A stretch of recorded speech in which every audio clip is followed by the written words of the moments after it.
It's a beautiful sunny November outside, and after sort of a miserable wet evening last night, that can only be one thing. It's a Saturday Set-Ons special on a sunny day. What can be better? So let's go ahead and make a start here. It is a 6 versus 6 going down on the old xRaWxLeGiTx map gen, as you see here. Taking a look at the teams, Team 1 in yellow over on the northwestern side versus Team 2 down on the southeast end in white.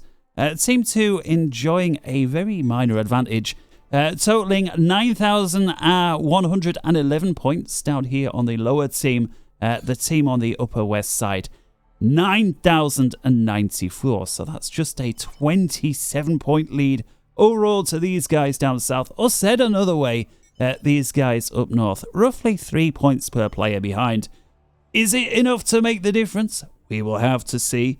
Map size, if we take a brief look at things, I'm just going to slow this one down just a tad, because we do have 12 players. I know that deeply upsets some of you, but come on, let's do the right thing and introduce our players today. So let's have a little look. Over on the ruler side of the map, we'll take an accurate measurement of the map. There we have it. It is a 16.25 by 16.25.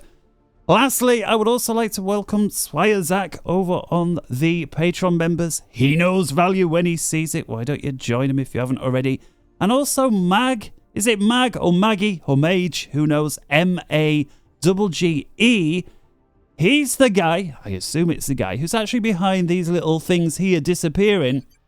Recently created a UI mod in the FAF forums, go check it out, that hides these UI elements. So no more me stumbling over my words at the start of the cast while I got to try and hide these things. It's now taken care for me, and indeed it's taken care of anybody who plays in the game real time too, so thank you very much there.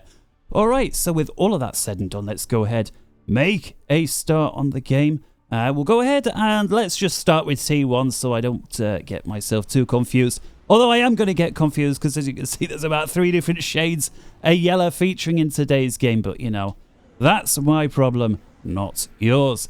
Alright, over here on the western side, on the most southerly position for T1, we're just going to go with xRaWxLeGiTx from the FC clan. Incidentally, the only FC clan member playing on the northern team today. As you see, all the rest of them are on the southern team. Why Kenny and xRaWxLeGiTx didn't trade places, seeing as they're both 1600. I will never know. Perhaps somebody can let us know. Either way, there he's in Seraphim going first. And moving to his north in bright yellow in Cybran, we've got Karl Marx with his economical theories going first land, second air. Have to see if he can make it work for himself today. In the rear with a gear for Team 1, we've got the Mealy, a 1900, also going Seraphim, their first land, second air. Moving to the forward slot in orange, we've got Samsung 4K, a 1600 Aeon going first land, second air.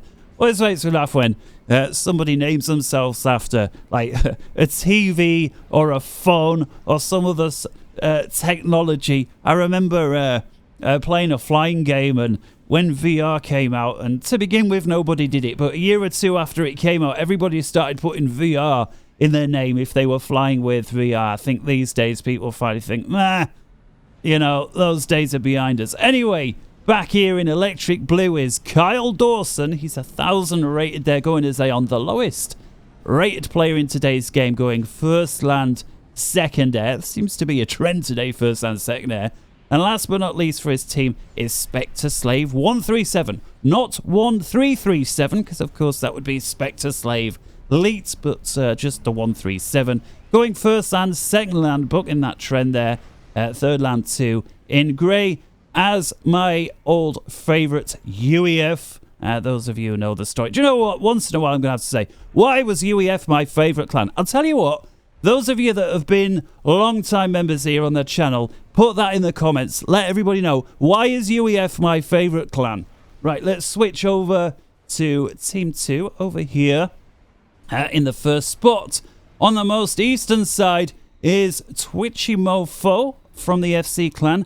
How are you doing, sir? He's the 1400 there, Seraphim, in the marker pen yellow colour. TwitchyMofo, somebody who emails me once in a while with a game suggestion. I don't think he emailed this one in, although I haven't checked my emails yet this morning, so maybe he did, seeing as this game did go down in the early hours of this morning. In any case, nice to see you again. We'll carry on down the easternmost side. We've got Hyper 2001, also UEF in green, 1400 there, going first and second air. As we continue in the rear with the gear for Team 2, in white for the white line is Sanoman, also from the FC clan, a 1600 Cybran, going first land, second air, and stacking a transport full of engineers. We'll have to hopefully try and catch that, so I'm going to slow time down even more as we finish around here, because down south in Bran is Kenny Lee 090 going Cybran there. He's a 1600 first land, second air, can only assume third and fourth land, expanding quickly as we continue towards the west, or the westernmost flank here for the team is Weckethr.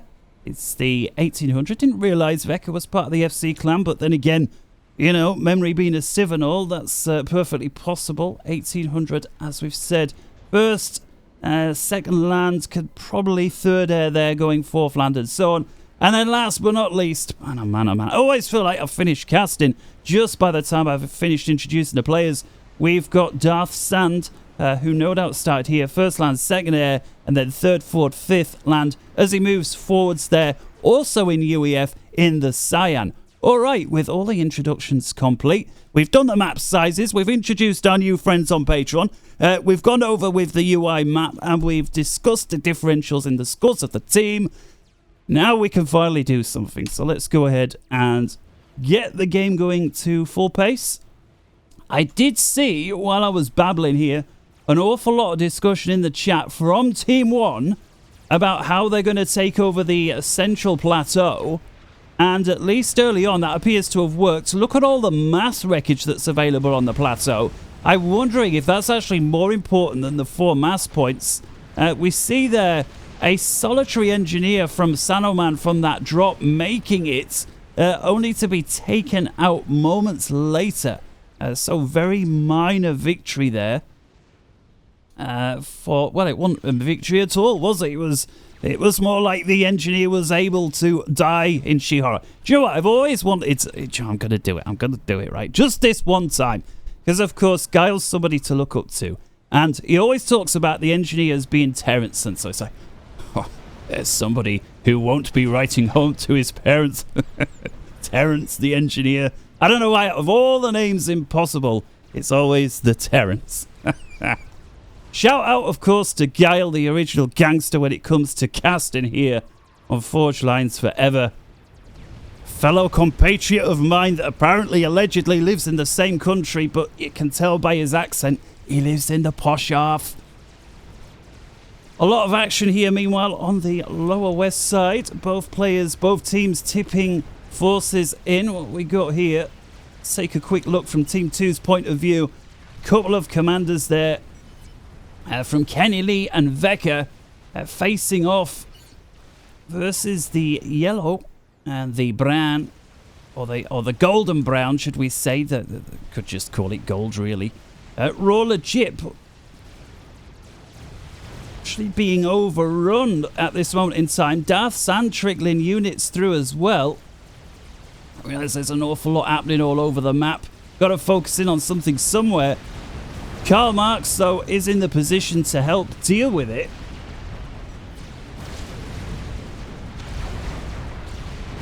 And so that run by there petering out. Further then, lower to the west, looks like Team 1 have stabilized the situation, at least for now. Further to the north, TwitchyMofo pressing here deep inside Spectre Slave's rear. Spectre Slave 137 to give him his full name. And at least for now, TwitchyMofo with the numbers, dealing with the engineer as well as the mass points there that Spectre Slave was working on, the 3 that were rightfully his, who incidentally, rather than dealing with the run by, continued to send more forces forwards. Darth Sand trickling a few units up there as well, but what concerns me now for Team 2 is that they've completely lost the plateau on the central area there, and not just the mass that was there and the 4 mass points, but the strategic position that it offers. We'll have to see how that's impacted on things in a moment. Darfsand keeping the pressure on meanwhile, but running out of forces very quickly. Silver lining though for Team 2, they do have the southwestern corner and comfortably in control there. And Weckethr now pushing north, and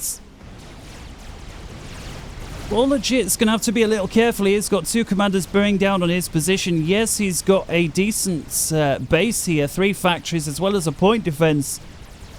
But I suspect it's not going to be too long until the artillery's here. In fact, here it comes from Kenny Lee, the first Medusa.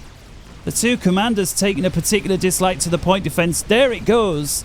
And xRaWxLeGiTx now in a 1 versus 2 situation. No choice but to back off. He does have a few forces to help cover his retreat. Did manage to get a second point defense online that got itself a few kills before going down. And yeah, things not looking good for xRaWxLeGiTx whatsoever. He's trying to move his forces in to continue to screen his escape. This is never what you want to do. Run into your own tanks. That's happened once, now twice. And looks like it's happening there a third time. So xRaWxLeGiTx, despite his 1600 rating, running into his own forces. And that's now the 4th and 5th time at the least convenient moment ever to figure out that running into your own forces is never good. We've got numerous commanders with their forces bearing down, despite Carl Dawson chucking in bombers like no tomorrow towards the enemy forces. xRaWxLeGiTx just 400 hit points. Kenny Lee continuing in pursuit there. Kenny Lee bagging the kill technically. And with it, the first player down for Team 1. Team 2, 6 players to 5 ahead. And looks like Carl Dawson's continuing to chuck air down, thinking, right, let's see if we can get that Kenny Lee. With a Spectre gunship there, as well as the Tech 1 bombers. Weckethr very quick there with the few interceptors that he has. Hyper 2001 with a slightly bigger squad. And I think Kenny Lee, despite looking very shady here, sub 2000, there's just enough air there from his team to keep him alive. You see, Dawson's desperately trying to get some more shots in, but there's just too many ASF. Even if a single bomb does fall off, it's not going to take the 2000 hit points required. I'll have a quick look elsewhere. See if I can catch a moment of breath. Spectre Slave keeping the pressure on here on TwitchyMofo, who's just about able to hold. See, he's got an inferior number of forces here. Spectre Slave looks to outnumber Twitchy about 2 to 1. And Twitchy is trying to get the 3 mass points. Don't forget the map sort of mirrors roughly along those dots. And so Twitchy here beginning to buckle a little bit. Perhaps not surprised with his opponent having access to more mass, but definitely a little quiet. Centrally, huge amount of pressure from Darfsand trying to roll through. But really, it's like the real action on the extreme western flank, this being xRaWxLeGiTx's base. Since going over to Melee, Karl Marx tipping just enough units through to help cover. Actually, Karl Marx coming in personally to help deal with it. And to see here, this base from Melee has actually gotten Tech 2. And with that Tech 2 point defense together with the Tech 1 and these factories and Karl Marx in person, I don't think Team 2 is going to break through any time soon. This time moving back to the east. Now we do have a bit more action. Bit of a pincer movement going on here from Spectre Slave. Grabbing TwitchyMofo from both sides. Twitchy with, again, it just feels like there's hardly any units from Twitchy. What's going on? Well, perhaps... Oh, there was the answer. Tech 1 mass point that was almost Tech 2. It was like 90% there. Eats a tactical missile. Twitchy now, who at least having the gun there is able to put the rate of fire down. Spectre Slave decides, actually, I still don't think I can roll over the commander with the gun, despite having a 2 to 1 advantage on numbers, possibly more. But I'll tell you what we can do, just keep firing more TAC missiles at him. There goes the second. That's a second Tech 2 mass point. I'm going to count the first one as a Tech 2, just because as we saw the progress bar, it was 90%, wasn't it?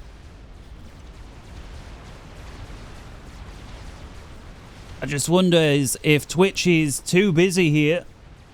Actually, xRaWxLeGiTx looks like not liking this little base up here that Twitch has managed to establish. And he's managed to get point defense there. I just wonder if there's some artillery. And yes, there is. There is Lobos in tow, so this is not necessarily going to be a hold. At least it provides Twitch some breathing room further back in the base, so there is that.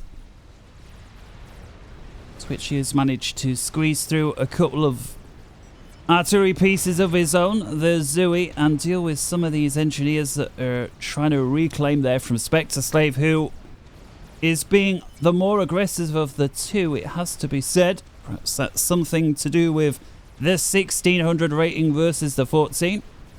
Twitchy holding well. So I think with that, looks like these forces are going to roll over the southern expansion there from Twitchy, and I see no reason why xRaWxLeGiTx is not going to continue the march north, get rid of the other base. One thing I do want to look at as these missiles continue to decimate Twitchy's base, he's obviously not been aware of what's going on and been too busy elsewhere to realise. I imagine it's causing havoc with his eco. Let's have a quick look. Oh, he's doing okay. But he would be doing a lot better with that third. He's now lost 3 of them. Look, 1, 2, 3. And in comes another missile. Bang. And this is where a teammate may, you know, I just wonder, has nobody seen this at all? No, worth a ping, quick text, Twitchy, TML. Back in on the central region, I love here what Samsung 4K has done with this plateau, just littered the edge of it with mobile missile launchers. And of course, I suspect this is the one that's garnering... Oh, this one actually doesn't have any kills, so it must be another missile base somewhere. Twitchy actually trying to push out of his little enclave for the first time that we've seen. In cahoots with Darth Sand. xRaWxLeGiTx with a lot of light assault bots in this mix. It's rare you see somebody sprinkling light assault bots while they've got so many other T1, but xRaWxLeGiTx says, hey, why not? They're cheap units, high damage to cost ratio, and also the first player, it would seem, to get Tech 2 on the line with the pillar there. Twitchy, who looking a lot better than he was just a few moments ago. Movement a little more static on the western side, although Karl Marx, with a huge number of forces, is at risk of upsetting that balance, a balance that Weckethr has enjoyed for the last several minutes since pushing xRaWxLeGiTx back and taking him out. Karl Marx thinks he's got enough to try the counter now. Karl Marx, who's got the gun and stealth, and seems to be very little to stop it. And I think Weckethr knows he's already trying to get his engineers out of the way.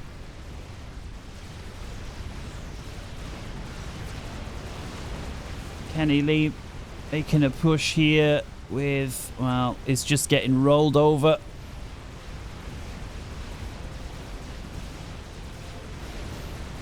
Is that Tech 3? It is indeed. xRaWxLeGiTx not happy being the first player to have pillars on the line. Just puts 2 or 3 more out and then goes straight over to Tech 3 with 3 Titans up front now. And that is just going to tear through the spam, especially if he can keep them dancing when it's near the artillery. Because we see TwitchyMofo, as best I can tell, yet to make the move to Tech 2. It's all still spam. It has been the more active of the 2 fronts. The extreme northeast there, changing hands once again. xRaWxLeGiTx taking that over. Karl Marx continuing the press down the western side where the action is picking up. Kenny Lee dealing with it personally. We've got point defense here, so they're not going to get any further. We've got roaming squads belonging to Karl Marx all over, still dominating the area, but they are starting to fizzle out and a lot of ASF now from merely covering the expansion. Individual interceptors from Weckethr getting taken out. Karl Marx deciding to pull back. He's still on full health, but must just be feeling it's that time. Lots of ASF once again here. We're going to have to focus back in over towards Twitchy's base though, because Spectre Slave has decided now is the time to break through. Some people saying, you know, it's okay to slow time down once in a while for the cinematics, so let's do it then. Seeing as this game is so beautiful, despite being, what's it, 15 years old now, or thereabouts. 16 years if you count the original Supreme Commander back in 2007. Unbelievable. Hyper 2001 to the rescue then with a whole bunch of, well, I say a whole bunch there, two broadswords, I beg your pardon. And Darth Sand trickling the Titans in of his own. TwitchyMofo moving back. He's still got plenty of forces around him, but they're all still at the Tech 1. And his main base here being decimated. He does have a Tech 2 HQ. That's almost taken out. Another long-range missile coming in. And so these forces that have broken through from Team 1 took a particular dislike to Twitch's TAC missile defense. And like night follows day, the team recognizes it and firing in more missiles. This missile hitting a mass point that was already taken out. Twitch is going to have to realize that is... Let's go back to full speed. If I can realize that we were playing in slow motion.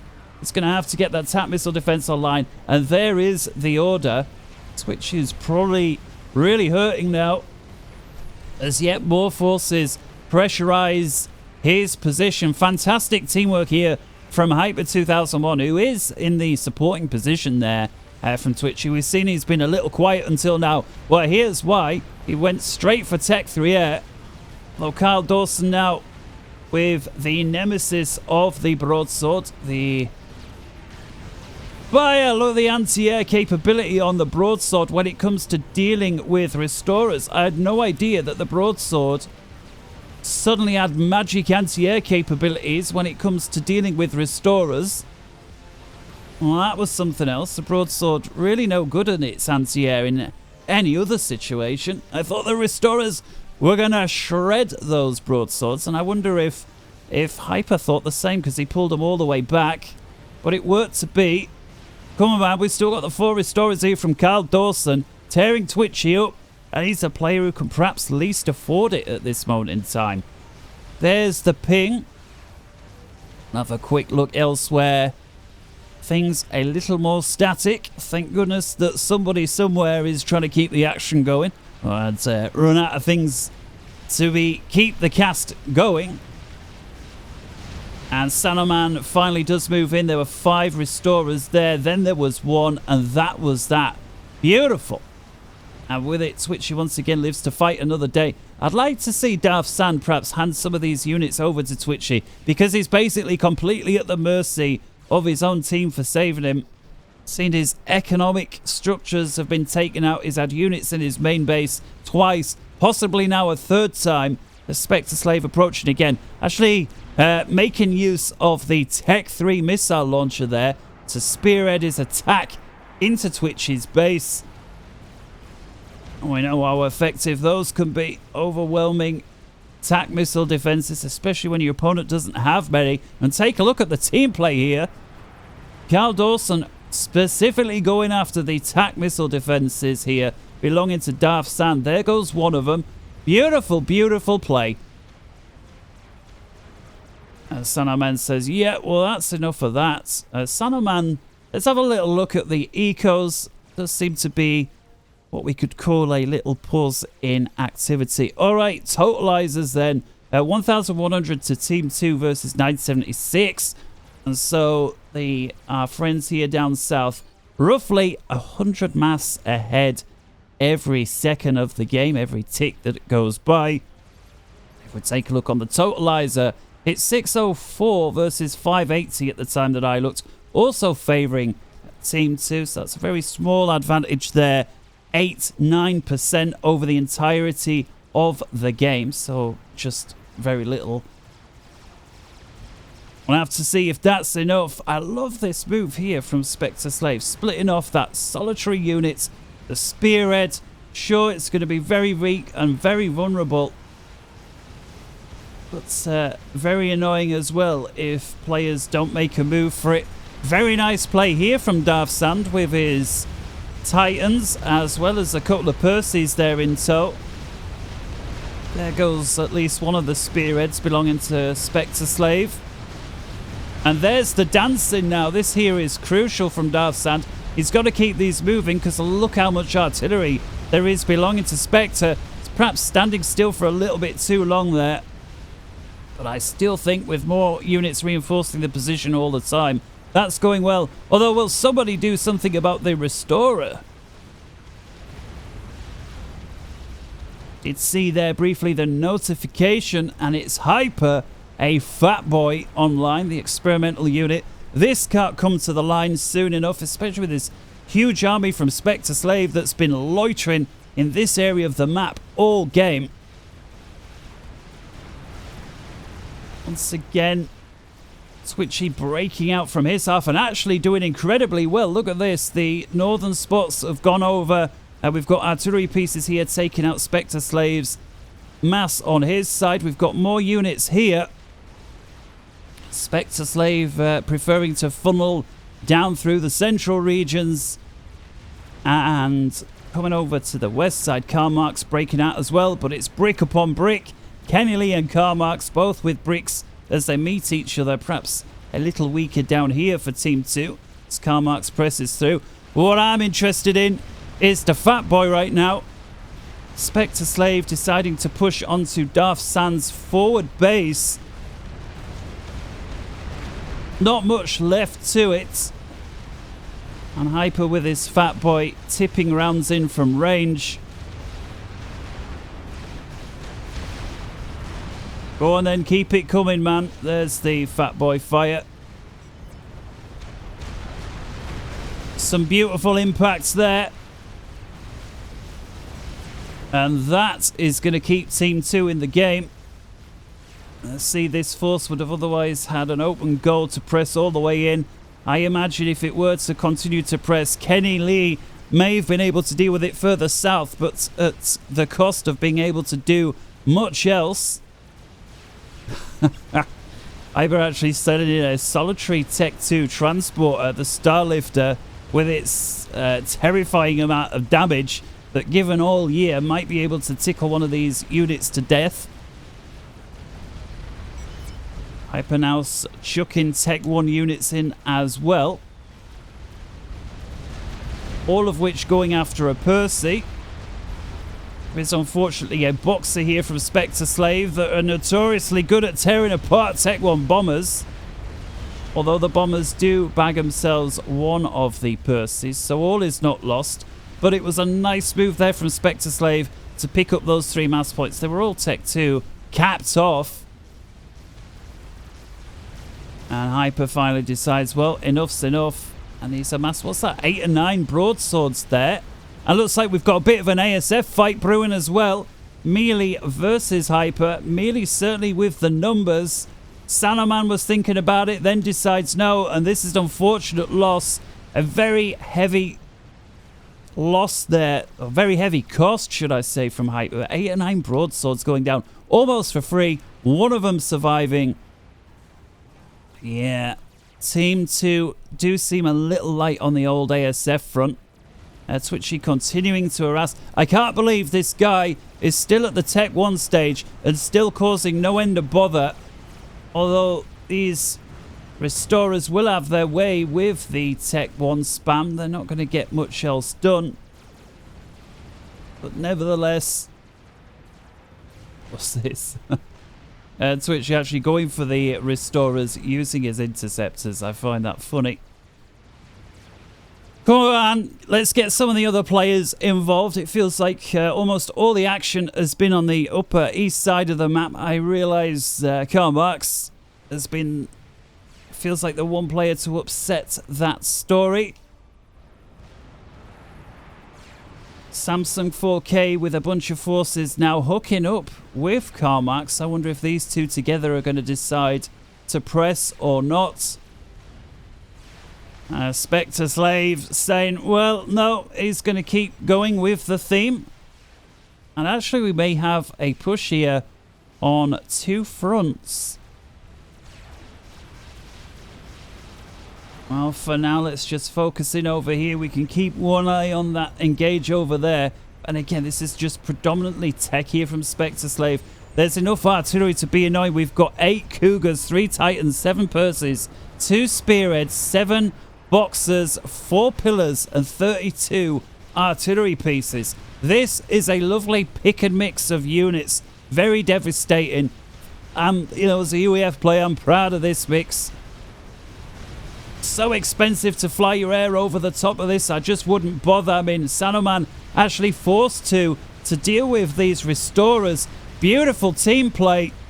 That's a very costly loss to himself, but it will keep Twitchy in the game, at least for now. Although again, we've just, it's as if Twitchy decided ahead of time, I'm just going to go with Tech 1, although it does actually have a couple of Tech 3 mobile shields here, and he's working on Tech 3 all the time. Sitting under a shield, he's got the gun, but with this much Tech 3 tearing up your base, I'm not sure how effective that's going to be. Thankfully, Hyper still has his fatty in the area, and that's able to unload long-range artillery barrage straight into this force.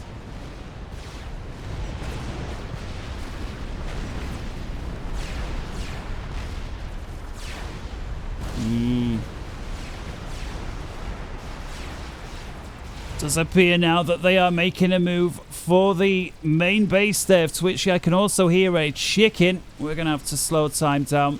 I'm going to have to split the cameras. Let's do away with the score. Focusing on Twitchy's base on the right screen.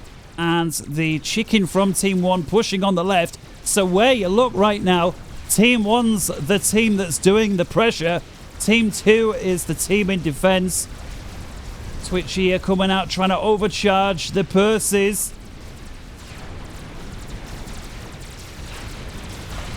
Percies taking a personal dislike to Twitchy, wiping off half the hit points on their first shot, and that's it. Twitchy is out, the second player to go down, making it a 5 versus 5.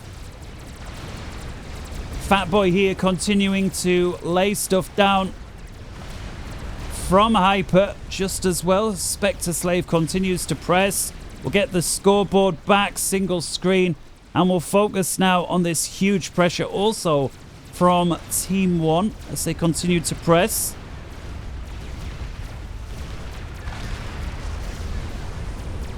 There they go. And now a chicken in the nick of time there from Weckethr to deal with the onslaught. Although Weckethr's seems much less well escorted than the chicken from Team 1. And it appears that Weckethr's actually going on a Leroy Jenkins maneuver here, hoping that the Ion Storm will help deal with this, which is a beautiful tactic. We do see here Kenny Lee with a Megalith in tow. And that right there could be the Ion Storm of the century. There it goes. Beautifully placed Megalith here from Kenny Lee. Let's have a look. How's it doing? 4 kills so far. And all of these are basically Tech 3 units, high value, high armor units. So that Ion Storm inflicting a lot of damage. Would be really nice if it picks up that other chicken. 15 kills so far for the Ion Storm, now 17. Weckethr, though, does appear that there's trouble at mill despite the Megalith flanking his position. Weckethr coming out of base, working on a second chicken. Does appear that's going to be far too little, far too late. Karlmarx, being a 1500, no doubt going to be happy to pick Weckethr up, as the 1800 is the highest rated player on his team.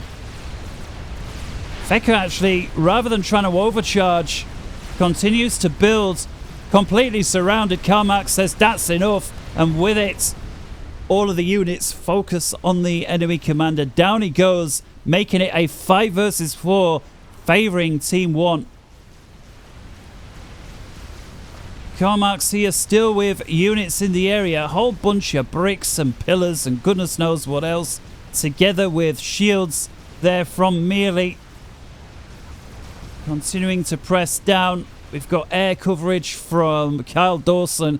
Team 1 playing very well at the minute. Let's take a little look at Team 2's point of view. Well, they're down to roughly 25% of the map, and it's not over. Silver lining there. Sanoman rolls in with a whole bunch of ASF.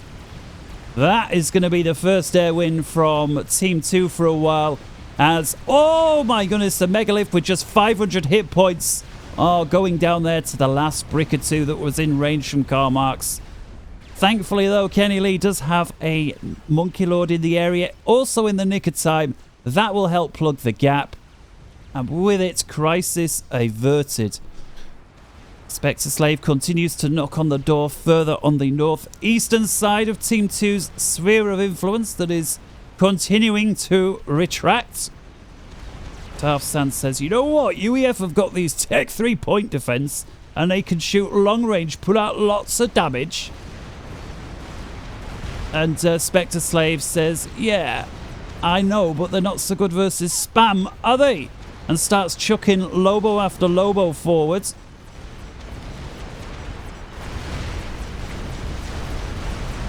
Darth Sand responding with a bunch of purses of his own.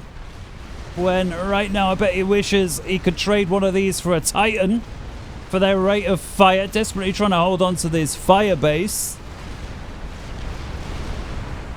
Fat Boy from Hyper there, laying down a bunch of friendly fire as enemy units from Darth Sand wandering through what was once Twitch's base. The old adage that friendly fire ain't. Fat Boy certainly proving that point. Come on, Hyper Man, get this Fat Boy in the mix. It's needed now more than ever. Gotta be rooting for Team 2 now, who are most definitely behind. We'll check back in over here on the southwestern flank. Monkey Lord here for Kenny Lee, doing the Lord's work for Team 2. Now has a bunch of bricks with it. And not before time, as merely chucking forward yet another chicken. So many bricks and goodness knows how many other Tech 3 siege units in the mix here. We've got Sniper Bot as well.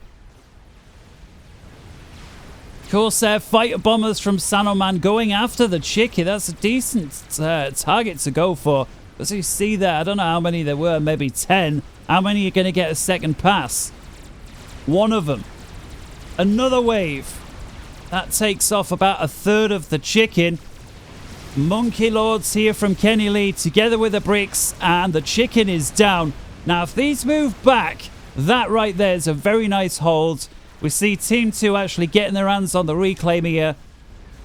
They've got another piece of reclaim there. We've got the chicken from before. Actually, Kenny Lee doing really well to get his hands on the reclaim. This is crucial if Team 2 are going to stay in the game.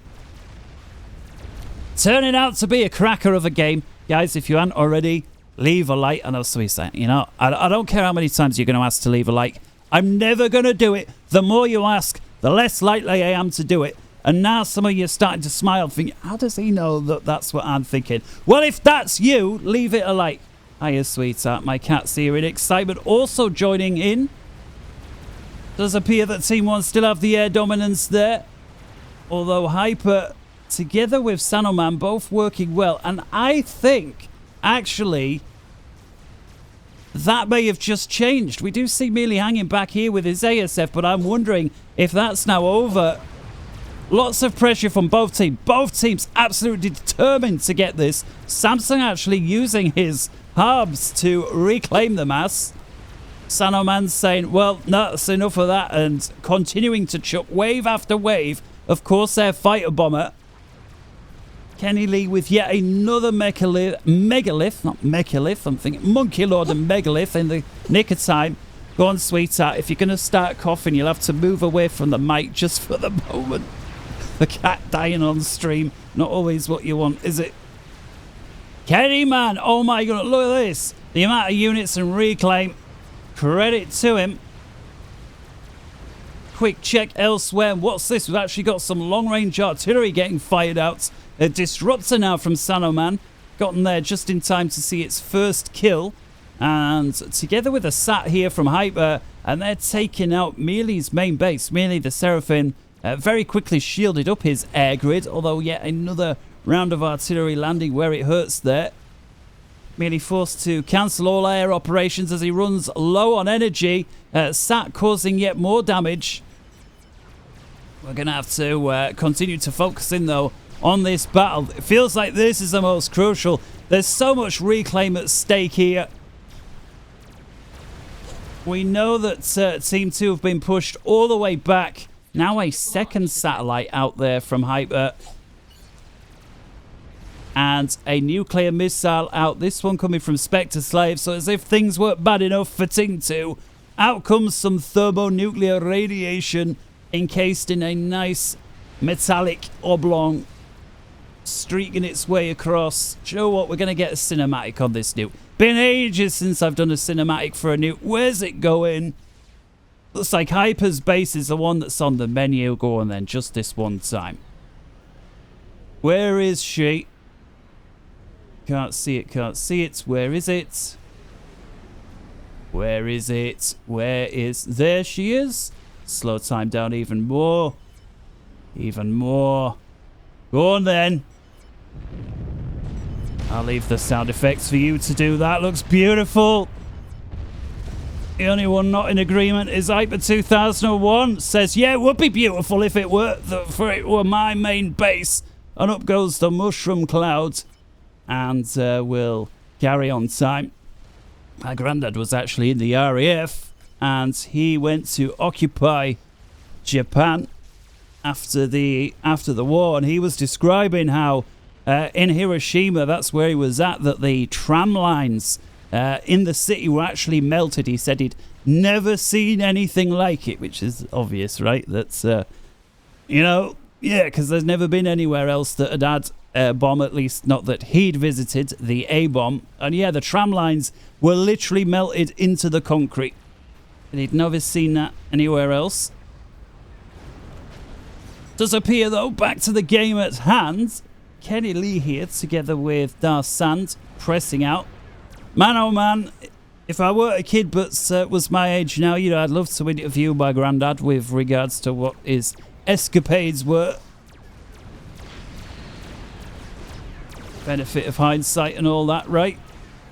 And the naivety of being a kid. What's that? An experimental bomber there from Mealy.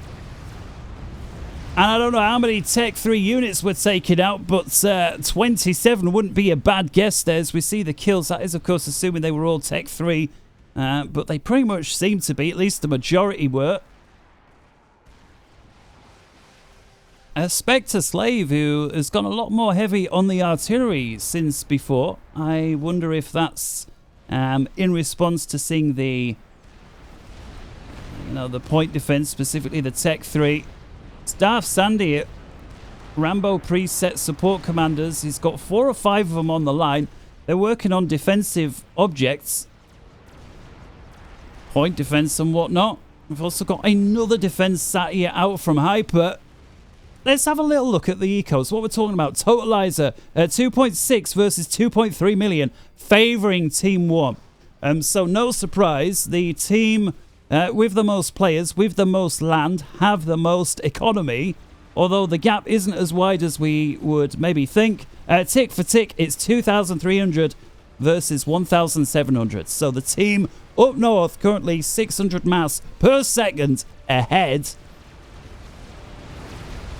Although, looking at Kenny Lee's forces here that he's amassing on the lower west side, you wouldn't think it, would you? 4 megaliths, a shedload of build capacity in tow, building supporting structures, reclaiming, reinforcing, stack defenses, you name it. Kenny's doing it. Sanoman's over the top, providing cover upstairs.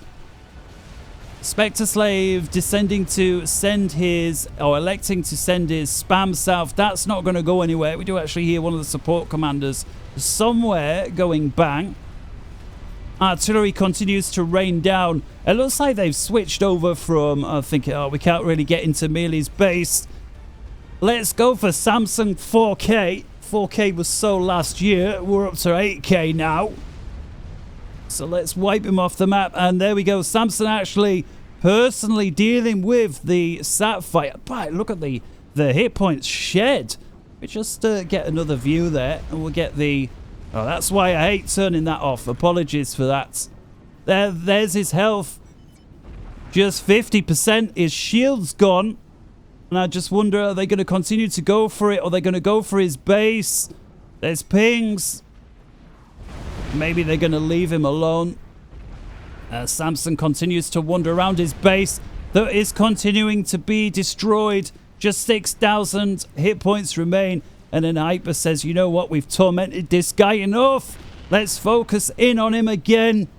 We'll stick with him. Samsung, yeah, that's it. A good night. And all of the gunships there from Melee he had in the area. And with it, brings it back to a 4 versus 4. Now we can finally think of this game like it's a set-ons. The only problem is, well, it's not like a set-ons, is it? But there are 4 players, but I think that's where the similarities start and end. Sanoman, let's have a quick look air-wise. Let's just press control. What we got here? We got 200 ASF together with 50 Corsair fighter bombers, and it appears that he's against Melee, who has, let's have a look, 129, as well as the experimental bomber. So I think whichever way you cut this, Team 1 are behind on air. Sanoman seems to agree and pushes in on a fight with his 2 factioned ASF pronged. Getting provided top cover here for Kenny Lee, who's got 5 megalith. And that right there is a win for Sanoman. Well deserved. Team 2, once again, despite being behind left, right and centre, minor victories. Carl Dawson, meanwhile, with a whole bunch of restorers, putting to death those combat preset commanders there from Hyper. Sanoman thinking, yep, got to deal with that. Brings his ASF over, having defeated the air from Melee. As the artillery from Team 2 working in cahoots with the defense sats here. Now taking a dislike to Spectre Slave's main base and causing untold amounts of damage. Spectre Slave there. Apologies for missing this. Did have him send a Duke online. Look at it. It's a faulty one now, though. On a nuke as well. 123 kills. 2/3 on the way to a new missile. That goes down. That was a nice target. Very well played. Huge waves of Corsair fighter bombers from Sanoman continuing to press. And that's because we've got a major fight brewing here. Better focus on the battle rather than the artillery. Just look how much amount of damage these... Oh, look at the micro there from Kenny Lee. Backing his megaliths off in such a way that they continue to fire the crabs there. The crab shuffle. Carmax is trying to make a move for the northernmost megalith, the most exposed. I mean, he's losing untold numbers of bricks in the pursuit here. The megalith taking a particular dislike to the chickens there. One of them from Melee's down. There goes the second. Kennedy still holding all 5 of the megalith. Karl Marx running out of bricks. This is horrific. Darth Sand now moving in with his Rambo presets. He's got 4 more shooting into the behind there of the bricks belonging to the northern team. And with it, that was basically a complete win for Team 2. Very well played, Kenny. Carl Dawson chucking in a few restorers, but it's far too little, far too late. Sanoman's got it covered. Darth Sand getting funky with the Tech 1 bombers, trying to go after some of this spam, and yet more and more artillery raining its way north. Who are they going after now? Appears Carl Dawson's base is on the menu. Who's got a very nice setup, if you ask me. Lots of shields. If only they were Aeon shields, but you know, can't have it all, can you? Hyper moving round methodic. I just wonder now, with the amount of standoff destruction that Team 2 have been able to inflict in cahoots with Kenny, who's been able to focus on breaking out with his experimentals. Lovely amount of support from the air, as well as the Rambo presets there from Hyper. I just wonder if Team 2, let's have a look what they can see. Well, they're not into the last 25% anyway, are they? They're slowly breaking out. It's not quite 50 yet, but it's trending that way. 3.6 million versus 3 million, still favouring Team 1, so that's still a huge advantage, although advantage is crumbling, and crumbling fast. Carl Dawson's main base has just gone. About half of it remains, and I imagine that Hyper is not going to run away too quickly, but let's focus back on here. Experimental Bomber there gets 50 kills, deals with all of the units that were escorting the megaliths. See, untold damage here with the chickens that Melee had managed to amass. The second lot, down goes 2 of the megaliths. A third one must have gone down just before. And so of those 5 megaliths that Kenny Lee was pressing with, 2 of them remain. Look at this one, 186 kills, 77,000 mass. This one with 52,000. And now Melee's forward base being taken out. You can hear a chicken blazing away somewhere. Here it is. This one from Darth Sand walking into huge banks of Ravager fire. For those of you on the Patreon, that's reminiscent of something from yesterday's cast. Only it was going the other way. And what's this? We've got a nuke out from... It's a mega nuke. It's a mega nuke out from Melee. He says standoff weapons. Right, 2 can play at that. And lobs out the Seraphim Tech 4 nuke. I just wonder, does Team 2 have what it takes to shoot it down? There goes one anti-nuke. Oh my goodness, there goes the second. How close was that? Look at it. It's only just started. Look at the work there. It's like 1 millimeter on. Unbelievable. It doesn't get much closer than that. We'll go back to normal pace. Carl Dawson's, well, the rearmost base he's got on the plateau. Hyper says, what's this? You've got far too many nuke launchers for my liking. Yet another experimental nuke out. See lots of assistance there from Karl Marx. Will this one connect? Meanwhile, on the western flank, Kenny continuing to press. Just 1 megalith remains, although there is a new one in tow now. Got all these fusion reactors sporadically dotted about the map there from Melee. The best defense from standoff artillery is to sporadically place the fusion reactors. In it comes and is shot down. Actually, that appeared to be a third anti-nuke there that was fired. To guys, those of you watching after the fact, just wind it back 10-15 seconds and tell me if there were 2 or 3 anti-nukes fired at that nuke. Carl Dawson says, right, I've had enough of this, and puts 2 nukes out. Strategic launch detected. As Hyper takes a real dislike to the YOLO. The YOLO manages to get a nuke out. It's almost dead. Melee goes all out on producing more shields. And it's either going to break or it isn't. Let's see how these nukes go. Nuke 1 is a regular. Nuke 2 is a regular. This one here is the super nuke. We see there Team 2 really taking a dislike to the experimental nuke. Now all the SATs and artillery are going for it. It's like the first nuke was shot down. The second nuke is shot down. The third nuke eats 1. And what appears to be complete devastation on opposite sides of the map. Bang, bang. I'm just going to focus in on this one. Look at how many players were just taken out in the same moment. As the Seraphim Mega Nuke. Look at that. Seraphim Mega Nuke with a regular nuke in the background there. That right there. Wow. And at 48 minutes... Kyle Dawson is the only player left from Team 1. I don't believe it. Team 1 had Team 2 down to 25% of the map. They had him. They had him. And now it's a 3 versus 1 favouring Team 2. Tick for tick. Team 2 now 1,900 to 1,500. They've got the standoff artillery. They've got umpteen defence stats. Hyper 2001 early on, saving the day with that fat boy as his base was getting overrun, and comes in late game with his defense stats, and I don't think there's much that Carl Dawson could do. Sat on 6 bases or not.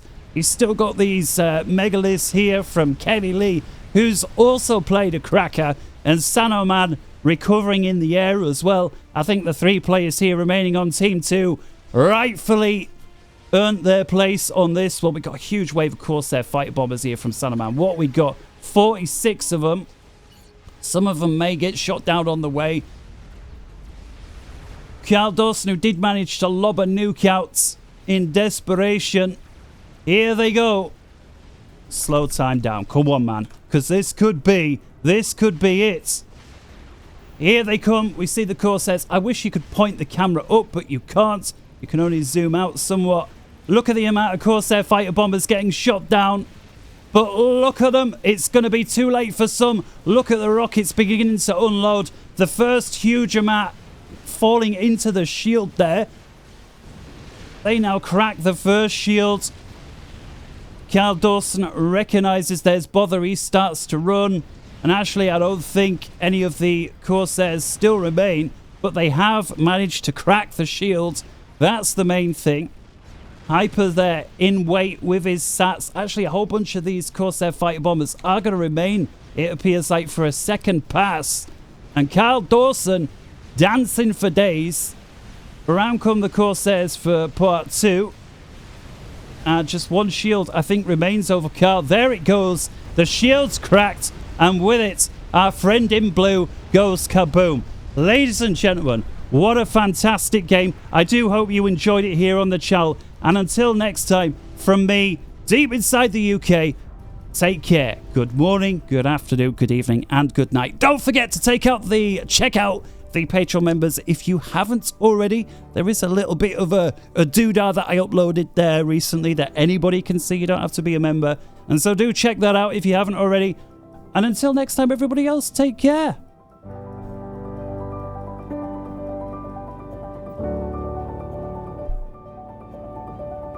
See ya.